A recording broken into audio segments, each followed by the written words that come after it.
Whitby was a whaling town back in the late 1790s, early 1800s. The town was also a herring fishing port. Whitby also had a good shipbuilding industry, building coal-carrying ships. This supplied the market from the northeast coal mines, including Newcastle, going down the coast to towns and villages en route, and also supplied London with coal for the return journeys, bringing goods up from London and other manufacturing towns and villages. The coal ships had a small draft so they could get up close to shore on high tides. They would drop anchor. Then when the tide went out, the horse and carts could get down to the ships and unload, taking the goods inland. If you go to Port Mulgrave or Robin Hood's Bay, you can see the wear and tear in cart lines and the rock on the stone beaches of the shoreline at low tides. The most successful year was 1814, when 8 ships caught 172 whales. And the whaler, the Resolution's catch, produced 232 tons of oil. The carcasses yielded 42 tons of whalebone used for stays, which were used in the corsetry trade, until changes in fashion made them redundant. Blubber was boiled to produce oil for use in lamps in 4 oil houses on the harbor side.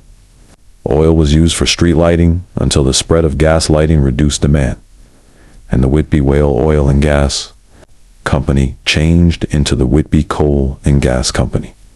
As the market for whale products fell, cutches became too small to be economic, and by 1831, only one whaling ship, the Phoenix, remained.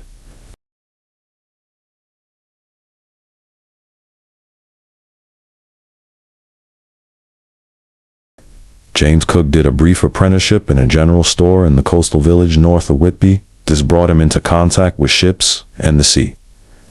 At the age of 18, in 1786, he was apprenticed to a well-known Quaker ship owner, John Walker of Whitby, and at 21 was rated able seaman in the Walker Collier barkstout. Seaworthy, slow 300 to 400 tons fully laden ships, mainly in the North Sea trade, when the ships were laid up for refitting done by the apprentices and crews. At Whitby during the worst months of winter, Cook lived ashore and studied mathematics by night. The Whitby barks, constantly working North Sea waters off a dangerous and ill-marked lee shore, offered Cook a splendid practical training. The young man who learned his seamanship there had little to fear from any other sea. Promoted to mate in 1752, Cook was offered command of a bark 3 years later, after 8 years at sea. Advancement of this nature opened up a career that would have satisfied most working seamen. But instead, Cook volunteered as able seaman in the Royal Navy.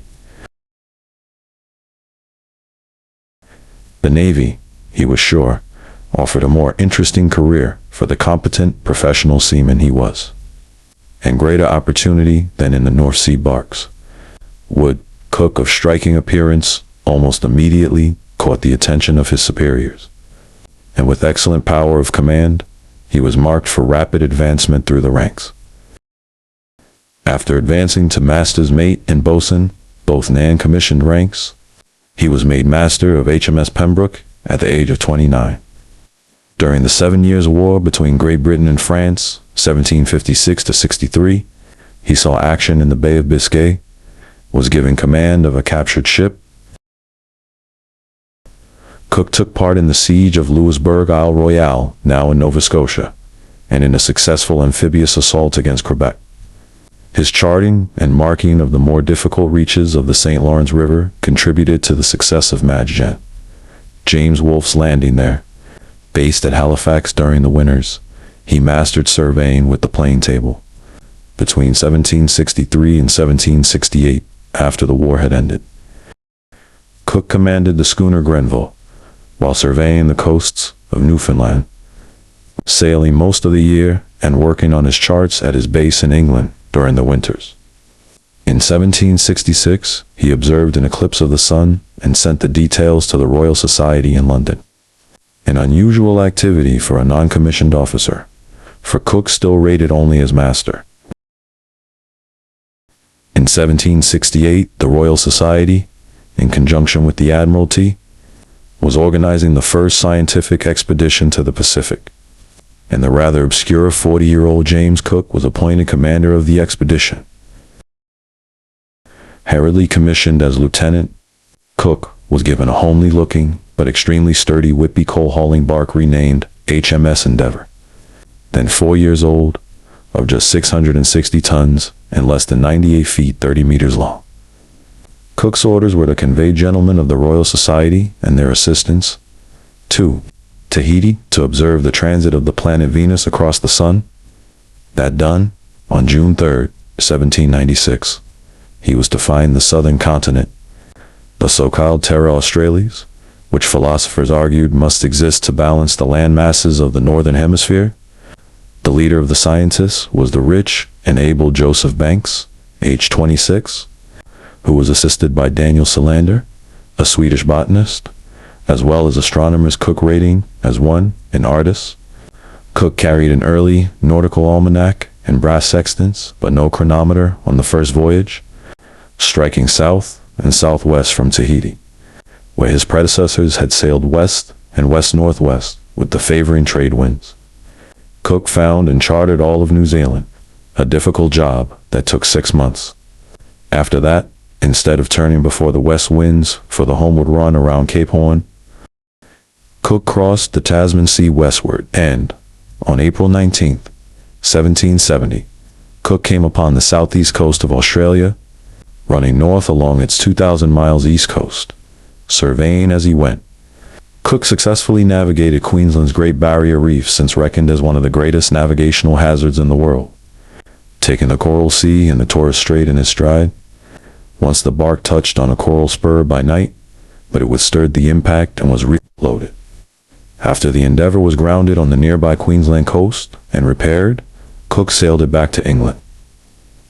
He stopped briefly at Batavia, modern Jakarta, for supplies, and although the crew had been remarkably healthy until then, 30 died of fever and dysentery contracted while on land. None of the crew, however, died of scurvy, a dietary disease caused by a lack of ascorbic acid that notoriously decimated the crews of ships on lengthy voyages in the 18th century. This was because, in addition to ensuring cleanliness and ventilation in the crew's quarters, Cook insisted on an appropriate diet that included cress, sauerkraut, and a kind of orange extract. The health in which he maintained his sailors, in consequence, made his name a naval byword. Back in England, he was promoted to commander and presented to King George III, and soon he began to organize another and even more ambitious voyage. The success of the expedition of Joseph Banks and his scientists, which established the useful principle of sending scientists on naval voyagers, Charles Darwin in the Beagle, T.H. Huxley in the Rattlesnake, and J.D. Hooker with Sir James Ross to the Ross Sea in the Antarctic, stimulated interest, not only in the discovery of new lands, but in the new knowledge in many other scientific subjects. The wealth of scientifically collected material from the Endeavour voyage was unique. Cook was now sent out with 2 ships to make the first circumnavigation of and penetration into the Antarctic. Between July 1772 and July 1775, Cook made what ranks as one of the greatest sailing ship voyages. Again, with a small former Whitby ship, the Resolution, and a consort ship, the Adventure. He found no trace of Terra Australis, though he sailed beyond latitude 70 degrees south in the Antarctic. But he successfully completed the first West Sea circumnavigation in high latitudes, charted Tonga and Easter Island during the winters, and discovered New Caledonia in the Pacific and the South Sandwich Islands and South Georgia Island in the Atlantic. He showed that a real Terra Australis existed only in the land masses of Australia, New Zealand, and whatever land might remain frozen beyond the ice rim of Antarctica. And, once again, not one of his crew died of scurvy.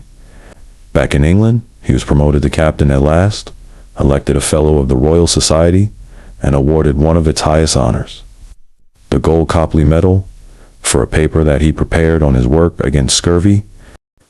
There was yet one secret of the Pacific to be discovered: whether there existed a northwest passage around Canada and Alaska, or a northeast one around Siberia, between the Atlantic and Pacific.